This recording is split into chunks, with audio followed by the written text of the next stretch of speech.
মত প্রকাশের স্বাধীনতা নিয়ে আসলে আমাদের অনেক ধরনের সমালোচনার মুখোমুখি হতে হয়েছে। আমরা দীর্ঘ 17 বছর দেখেছি আসলে কোনোভাবেই আসলে গণমাধ্যম থেকে শুরু করে কেউ কারো মত প্রকাশ করার স্বাধীনতার জায়গা দিতে পাননি। নির্ভয়ে মত প্রকাশের স্বাধীনতা সেটি আমরা কিভাবে নিশ্চিত করতে পারি?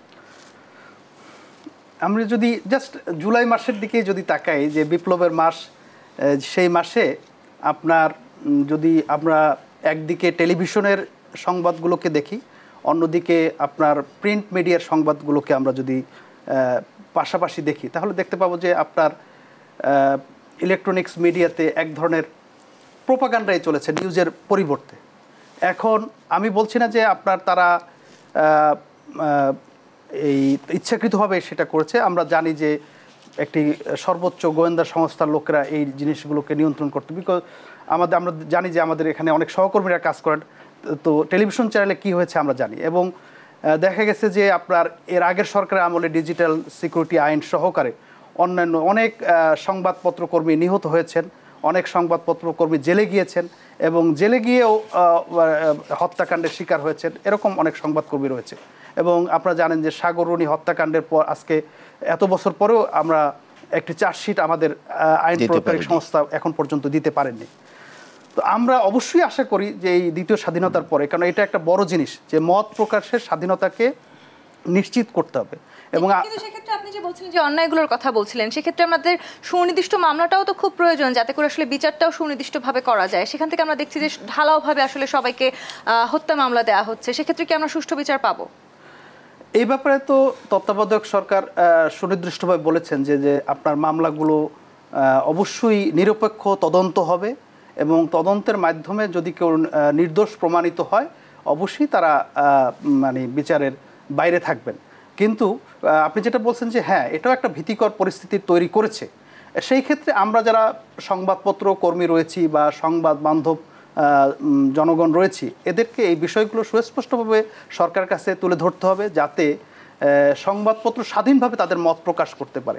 আর অবশ্যই যারা ভুক্তভোগী তারাও আইনের আশ্রয় নেবে এবং ঢালাওভাবে মামলা না করে সুনির্দিষ্ট মামলা, সুনির্দিষ্ট তথ্যের ভিত্তিতে মামলা এবং মিথ্যা মামলা অবশ্যই পরিহার করতে হবে এবং যারা মিথ্যা মামলা করছেন তাদেরকেও আইনের আওতায় নিতে হবে। যে প্রতিষ্ঠানগুলোর কথা আপনি বলছিলেন, ডিজিএফআই কিংবা আসলে রাষ্ট্রীয় যে গোয়েন্দা সংস্থাগুলো আছে, এরকম আসলে সংবেদনশীল যে সংস্থাগুলো আছে, AKM রেজাউল করিম, সেই সংস্থাগুলোতে আসলে যখন আমাদের পরিবর্তন করতে হচ্ছে, আমরা ইতিমধ্যে দেখেছি যে অন্তর্বর্তীকালীন সরকার নানান রকমের পদে পরিবর্তন এনেছে, কিন্তু এরপরে আসলে যে অবস্থা থেকে আমাদেরকে দেখে টেনে তুলতে হবে, সেই অবস্থান থেকে সামনের দিকে এগিয়ে নিয়ে যাওয়া আমাদের জন্য কতখানি কষ্টের? কষ্ট যতই হোক, কাজ তো করা লাগবে আর কি। আপনার একটা ঘর যদি অনেক দিন ধরে নোংরা থাকে, পরিষ্কার করতে একটু সময় লাগবে। কিন্তু আমি এই শাহিন ভাইয়ের কথার প্রসঙ্গ থেকেই বলতে চাই, যেমন SPBN-এর কথা উনি বললেন আর কি, যে বেশিরভাগ লোক হয়তোবা অন্য দেশের বা পলাতক। আমি এই প্রোগ্রামের মাধ্যমে এখনই তত্ত্বাবধায়ক সরকারকে অনুরোধ করতে চাই যে যারা পলাতক রয়েছেন তাদের বিরুদ্ধে সুনির্দিষ্ট মামলা করা। কারণ যদি তারা দেশের মধ্যে থাকেন বা দেশের নাগরিক হন, তারা যদি অন্যায় না করে থাকেন তাহলে তারা কেন পলাতক আসবেন না। আর যদি অন্য দেশের নাগরিক হয়ে থাকেন বা আমাদের এটা দেশের সিকিউরিটির বাইরে, কাজে এটাকে অবশ্যই অ্যাকশন নিতে হবে এবং ইমিডিয়েট করতে হবে, 1 নম্বর। 2 নম্বর কথা হচ্ছে যে এত জায়গায় পরিবর্তন, ফর এক্সাম্পল ধরেন আপনার 50 জন সচিব বা 65 জন ডিসি বা ডিআইজি, আপনার এই রিপ্লেসমেন্টগুলো আপনার করাটা কিন্তু তত্ত্বাবধায়ক সরকারের জন্য কঠিন হওয়ার কারণ হচ্ছে যে আমাদের এই আমলাতান্ত্রিক জটিলতা। আপনি আপনার ইউকেতে আপনি দেখেন কোনো বয়সের সীমারেখা নাই।